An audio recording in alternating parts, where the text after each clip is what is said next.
할렐루야. 거룩한 주일 하나님을 예배드리기 위해 이 자리에 나오신 여러분들을 주님의 이름으로 축복합니다. 예배를 통해 살아계신 하나님을 만나고 하나님의 위로를 경험하는 복된 시간이 되기 바랍니다.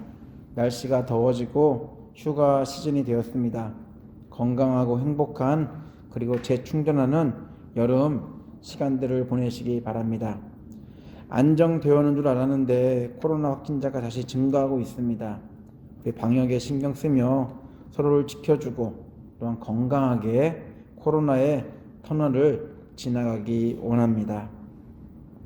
저희들은 행복한 그리스도인 시리즈로 말씀을 나누고 있습니다. 말씀을 들으면서 행복한 그리스도인으로 살고 계시는지요? 저 역시 행복한 그리스도인 살기 위해서 열심히 노력하고 있습니다. 행복한 그리스도인, 당연한 말씀인데도 삶에서 행복하게 살기란 쉽지 않습니다. 삶의 환경이 호락호락하지 않기 때문이죠. 예수를 믿는데도 열심히 신앙생활을 하는데도 행복하지 않다면 다른 사람을 탓하기보다는 또한 환경을 지적하기보다는 무엇이 문제인지 먼저 자신을 살펴보아야 합니다. 교회 생활이 재미없고 신앙생활이 제자리를 맴돌고 있다면 분명 행복한 그리스도인의 모습은 아닙니다. 행복하지 않은 그리스도인들은 신앙생활도 또한 사회생활에서도 무기력하고 영향력을 끼치기는커녕 세상에 동화되어 살아가기에 급급할 것입니다. 그러면서도 나름 최선을 다했다라며 자기 합리화를 통해서 위로받고 위안받으려고 합니다. 그리스도인들은 교회 건물 안에서 그 시간만큼은 행복하려고 합니다. 요즘은 코로나로 인해 온라인 예배를 통해 행복을 찾는 그리스도인들이 참 많아졌습니다. 편리하고 쉽기 때문에 이러한 것들을 더 찾는 것 같습니다. 그러나 교회 건물만 나오면 온라인 예배가 끝나면 행복하지 않은 모습으로 세상 염려와 걱정으로 가득 찬 그런 상태로 세상을 살아갑니다. 행복하지 않은 모습, 그렇게 살아가는 무기력한 그런 모습들은 하나님이 원하시는 그리스도인의 모습이 아닙니다. 행복하지 않은 그리스도인, 행복에 영향력을 주지 못하는 교회의 모습 분명히 줄어야지 더 늘어서는 안 될 것입니다. 세상에 끌려다니는 게 아니라 행복이 없는 세상을 행복한 세상으로 만드는 행복한 그리스도인으로 살아야 합니다. 선한 영향력을 끼치는 행복한 그리스도인이 되어 불행 속에 사는 사람들을 행복하도록 돕는 사람들이 되는 것, 바로 그것이 하나님이 저희들에게 원하시는 모습일 것입니다. 하나님은 저희들이 행복한 그리스도인이 되기 원하십니다. 하나님은 저희들이 행복한 그리스도인이 되어 세상 속에서 선한 영향력을 펼치기 원하십니다. 하나님의 행복으로 행복한 저희가 되어야 합니다. 매주 행복한 그리스도인 이 시리즈 말씀을 나누면서 먼저 저희가 행복을 되찾고 행복한 그리스도인이 되어 세상에 행복 바이러스를 전파하는 저희들의 복된 삶이 되었으면 합니다. 행복한 그리스도인의 시작, 그것은 정체성의 변화입니다. 정체성의 변화 없이 죄인으로서는 절대로 행복할 수 없습니다. 돈이 많아서, 지위가 높아서, 가정 환경이 좋아서, 건강해서 분명 그것들이 행복한 것처럼 보일지 모르지만 그것들은 언젠가는 사라질 껍데기일 뿐입니다.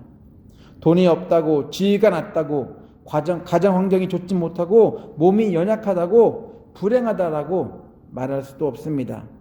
눈에 보이는 것이 평가 기준이 되어 불행과 행복을 나누어서는 안 됩니다. 그럼에도 물질 만능주의로 가득한 세상 가치관 속에 살고 있는 이상 보이는 것에 의해 판단되고 또한 판단당할 수밖에 없는 그런 삶을 살고 있는 것이 바로 저희들입니다. 세상에서 행복과 불행은 정해져 있어 보입니다. 그러나 진정한 행복을 가늠하는 가장 중요한 사실은 돈이 있고 없고가 아닌, 높은 지위에 있고 아니고가 아닌, 건강하거나 아프기 때문이 아닌 죄 때문에 행복이 있을 수 있고 없다는 사실입니다. 하나님은 죄 때문에 행복할 수 없는 저희들을 위해 대가를 치르시고 신분의 변화, 곧 정체성의 그런 변화를 해주셔서 하나님의 사람으로 만들어주셔서 행복한 사람이 되게 하셨습니다. 죄의 종이 아닌 하나님의 자녀로 만들어주신 것입니다. 하나님은 저희들을 하나님의 자녀 삼아 주셔서 하나님이 원하시는 행복한 삶을 살 수 있도록 하셨습니다. 말만 듣기 좋게 죄인에서 의인이 된 게 아니라 실질적으로 하나님을 아버지라 부르는 아들과 딸이 되었습니다. 또한 죄에 대해서 멀리하고 거룩한 삶을 추구하는 그런 변화가 생겼습니다. 종이 누릴 수 있는 행복이 있다면 그것은 좋은 주인을 만나 조금이라도 편하게 사는 것일 것입니다. 그러나 자녀가 누리는 행복은 분명히 종이 누리는 행복과는 다릅니다. 마태복음 7장 11절 세 번역 이렇게 쓰고 있습니다. 너희가 악해도 너희 자녀에게 좋은 것을 줄 알거든 하물며 하늘에 계신 너희 아버지께서 구하는 사람에게 좋은 것을 주지 아니하시겠느냐. 하나님은 죄인인 저희들이 행복한 인생을 살도록 하기 위해 다른 방법이 아닌 자신의 아들을 희생 제물로 내놓으셨습니다. 하나님이 선택하신 예수라는 희생 제물로 인해 저희들은 행복한 사람 또한 행복한 사람이 될 수 있었습니다. 죄인은 거룩한 하나님을 만날 수 없었기에 동물의 피를 가지고 제사라는 과정을 통해 하나님을 임시적으로나마 만날 수 있도록 하셨습니다. 제사 자체가 임시적이었기에 동물은 계속해서 저희들의 죄 때문에 죽어나갔고 또한 이러한 과정을 통해서 잠시나마 하나님을 만나는 그런 은혜를 누릴 수 있었습니다. 그러나 예수가 오셔서 동물이 아닌 자신이 죄인을 대신해 직접 피 흘리시며 십자가에서 죽으셨습니다. 예수의 십자가 사건으로 말미암아 언제 어디서나 제한 없이 거룩한 하나님을 만날 수 있는 행복 속에서 그런 행복한 삶을 살게 되었습니다. 예수의 십자가 덕분에 저희들은 거룩한 사람이 되었고 또한 거룩한 하나님을 공간에 제한 없이 날마다 만나는 그런 행복한 사람들이 되었다는 것. 그래서 저희는 너무나 행복한 사람들입니다.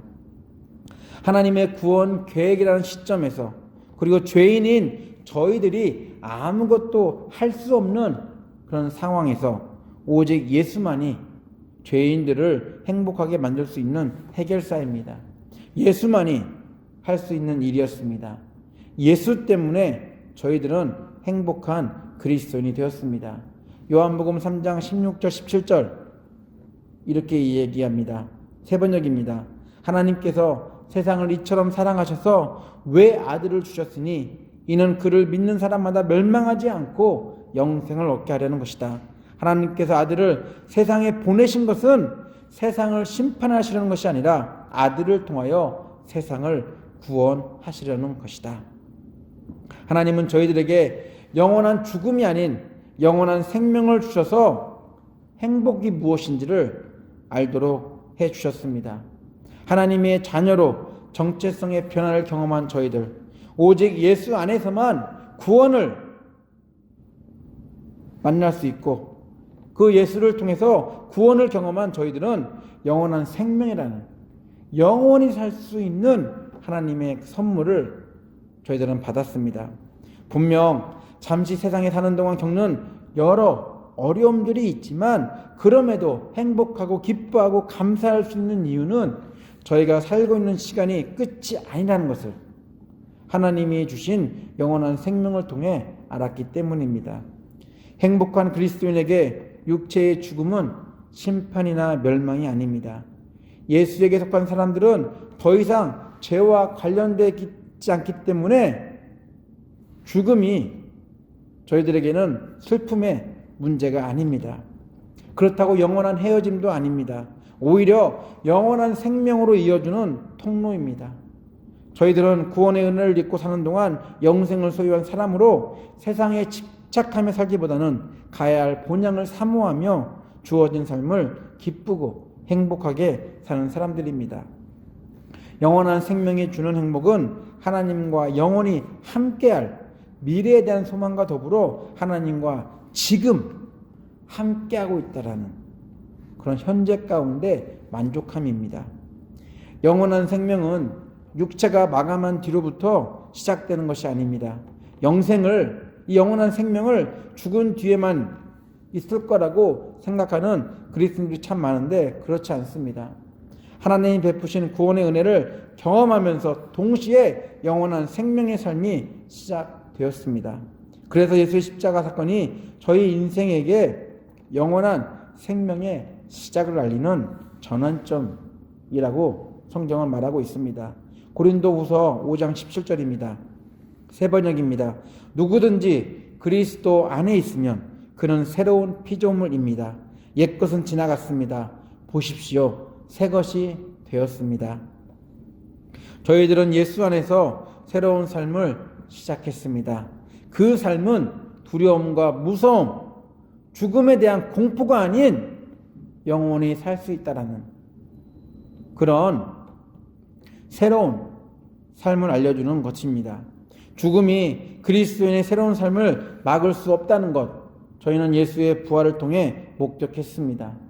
죄인이었을 때 저희들은 피할 수 없는 죽음을 통해 죄의 결과가 얼마나 무서운지 잘 알고 있습니다. 이처럼 죄에 갇혀 영원한 죽음이라는 심판과 멸망 속에서 살아야 할 저희들이 하나님이 보내신 예수로 인해 영원한 죽음이 아닌 영원한 생명을 가지고 행복한 삶을 살게 되었다는 것. 이 이야기를 성경은 말하고 있습니다. 저희는 이제 심판도 정죄도 받을 필요가 없게 되었습니다. 죄인에게 이처럼 반가운 소식은 없을 것입니다. 요한복음 5장 24절입니다. 메시지 성경을 이렇게 쓰고 있습니다. 너희가 반드시 귀 기울여 들어야 할 말이 있다. 누구든지 지금 내게 하는 말을 믿고 나에게 책임을 맡기신 아버지와 한편에 서는 사람은 지금 이 순간 참되고 영원한 생명을 얻고 더 이상 정죄받지 않는다. 그는 죽은 사람의 세계에서 산 사람의 세계로 과감히 옮겨온 것이다. 예수가 직접 말씀하시기를 저희들은 하나님이 보내신 예수 안에 있으면서 영원한 생명을 소유했기에 더 이상 죄값을 받을 필요가 없는 죽은 사람의 세계에서 산 사람의 세계로 옮겨진 정말 행복한 사람이 되었다라고 선포합니다. 더 이상 죽은 이후의 세계를 걱정하고 두려워할 필요가 없다라고 말하고 있습니다. 그리고 공포 가운데 무서워하며 현실을 살 필요가 없다라고 말씀합니다. 죽은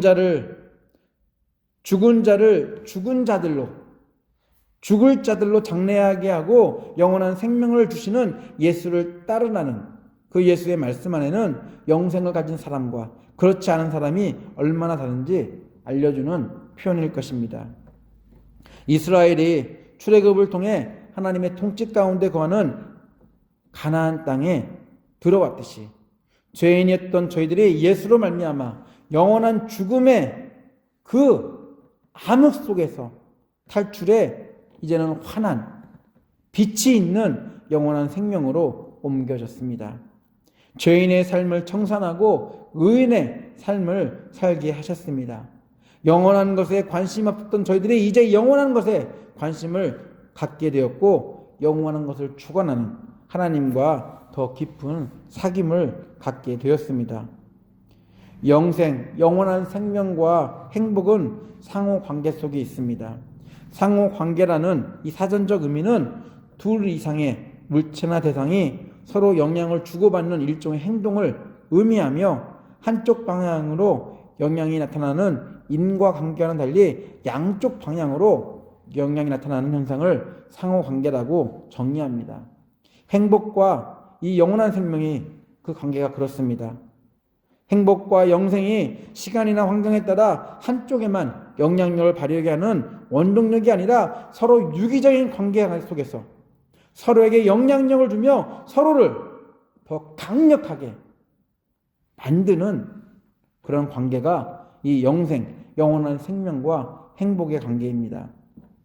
저희들이 자주 사용하는 인과관계랑은 의미가 너무나 다릅니다. 상호관계는 한쪽의 변화에 따라 다른 쪽이 감소하거나 증가하는 게 아닙니다. 한쪽에만 영향을 주는 게 아닙니다. 서로 영향력을 미치며 함께 반응하는 게 상호관계입니다. 구원을 모르고 영원한 생명을 선물로 받지 않았을 때 저희들은 인과관계 속에 살았습니다.